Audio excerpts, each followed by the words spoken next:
පොල්වගාව ආශ්‍රිතව ජලය සම්පාදනය කරගැනීමේ ක්‍රමවේදයන් පිළිබඳව සැලකීමේදී වර්තමානයේදී අපිට දකින්නට ලැබෙන ක්‍රමවේද තමයි කාණු ජල සම්පාදනය, විසුරුම් ජල සම්පාදනය, ඒ වගේම බින්දු ජල සම්පාදනය, හෝස් ජල සම්පාදනය. මෙවැනි ක්‍රමවේදයන්ට අමතරව සාම්ප්‍රදායික වශයෙන් මෙරට ජනතාව සිදු කරපු ජල සම්පාදන ක්‍රමවේදයක් තමයි වගා කරන ලද පොල් පැලය දෙපස මැටි කල දෙකක් ආධාරයෙන් ජලය රඳවා තබාගෙන ඒ තුළින් පොල් පැලයට අවශ්‍ය ජලය සම්පාදනය කර දීම. අපි දැන් සිටින්නේ වීර කලාපය තුළ වගා කර ඇති මාස 6ක් පමණ වයස වන පොල් පැලයක් අසල.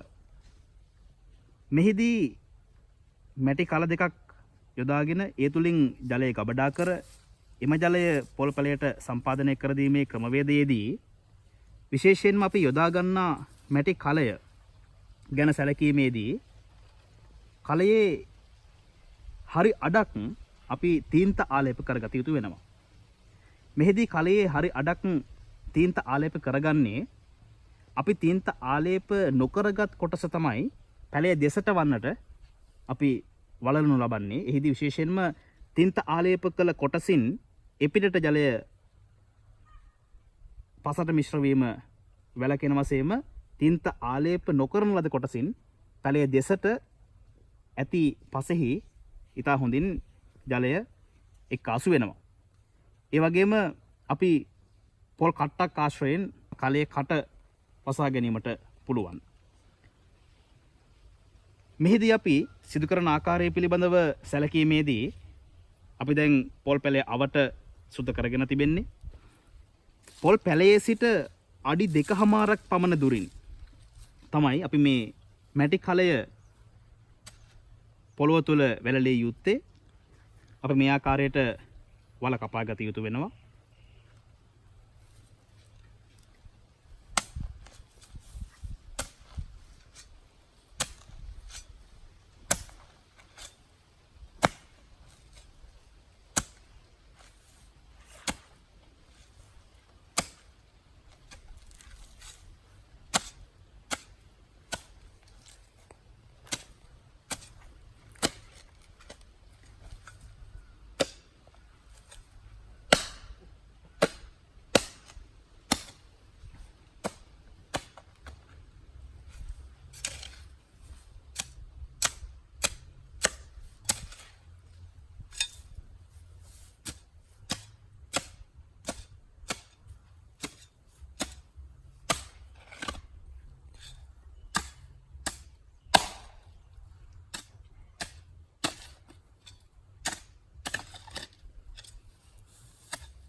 මෙලෙසින් අපි දැන් පැලය දෙපස වල කපාගෙන අවසන්. දැන් අපි සිදු කළ යුතු වන්නේ තින්ත ආලේප කරගත් මැටි කලය වල තුල ස්ථාපනය කිරීම. මෙහිදී තින්ත ආලේප කරපු කොටස පිටතට සිටින ලෙසත් තින්ත ආලේප නොකරගත් කොටස පැලය තුලට සිටින ලෙසත් තමයි කලය ස්ථානගත කළ යුතු වන්නේ. දැන් අපි පස් යොදා කලය මැනවින් අදාළ ප්‍රදේශය තුල තැන්පත් කරනවා. මෙසේ පස් යොදා ගැනීමේදී විශේෂයෙන්ම සැලකිය යුතු කාරණය තමයි කලයේ කට කොටස පොළොව මතු පිටට වඩා අඟල් 2ක් පමණ ඉහළට සිටින ආකාරයට තැබිය යුතු වෙනවා. විශේෂයෙන්ම මෙසේ සිදු කරනුයේ වර්ෂාව පවතින කාලයන් වලදී පස සෝදාගෙන එම ජලය මඩ සමග මේ කලය තුළට යන්න පුළුවන් නිසා.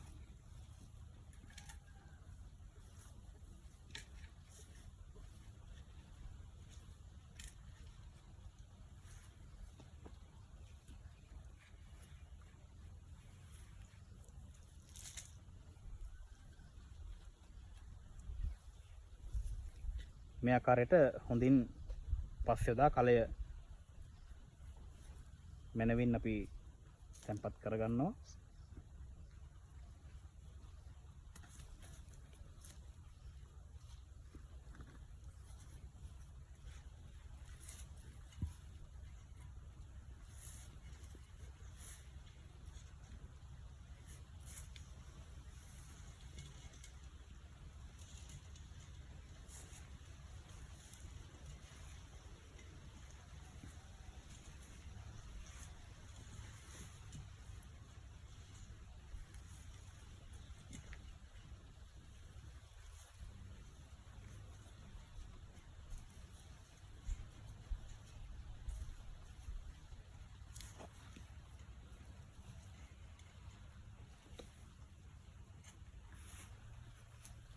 මේ ආකාරයට තැන්පත් කරන ලද එක කලයක සාමාන්‍යයෙන් වතුර ලීටර් 15ත් 20ත් අතර ප්‍රමාණයක් වන කලයක් තමයි අපි යොදාගන්නේ මෙහිදී.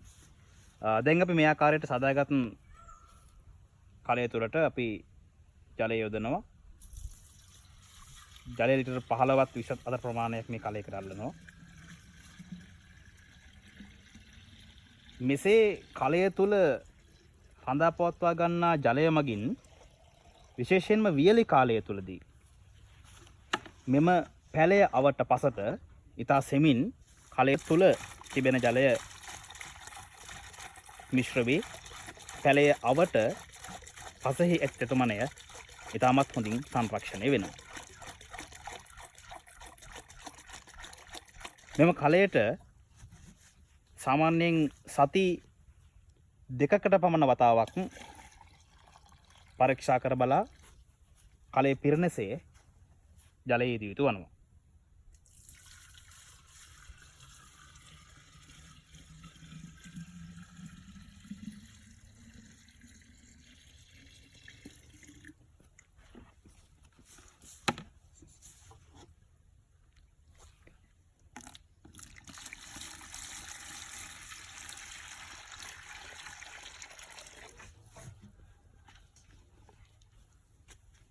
මෙම ක්‍රමවේදය වැඩිහිටි පොල් ශාකයකට වුවත් යොදා ගැනීමට පුළුවන්.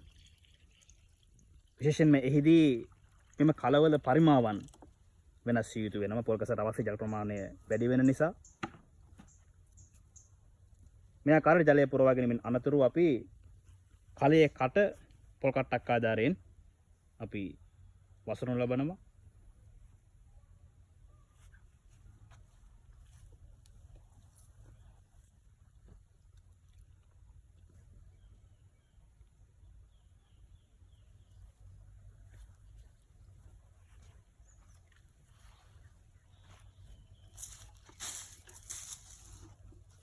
දැන් අපි මෙම ක්‍රමවේදය මගින් පොල් පැලයට ජලය සම්පාදනය කර ගැනීමට අවශ්‍ය පරිදි කල දෙක තැන්පත් කර ජලය යොදා අවසන්. අප පෙර තිබූ ආකාරයට මෙහි වසුන යොදා පැලය අවට තෙතමනය සංරක්ෂණය කර ගැනීමට අදාළ ආකාරයෙන් පොහොර කවය අවට සකස් කර ගන්නවා. විශේෂයෙන්ම අතීතයේදී බොහෝ නිවෙස් තුළ පොල් පැල සිටුවීමේදී විශේෂයෙන්ම වියලි කලාපය තුළ තෙතමන සංරක්ෂණ ක්‍රමවේදයක් විදිහට තමයි මෙම ක්‍රමය භාවිතා කර තිබෙන්නේ. වර්ෂාව නොමැති ඉතාමත් දැඩි හිරු රශ්මියක් ඇති කාලවලදී පසෙහි ඇති වියලුණු ස්වභාවය පළවා හැර පසය තුළ සිසිල් තෙතමනයක් හඳවා ගැනීමට මේ තුලින් හැකි වී තිබෙනවා. ඉතින් මෙම ක්‍රමය අදටත් වළංගු වූ ක්‍රමවේදයක්.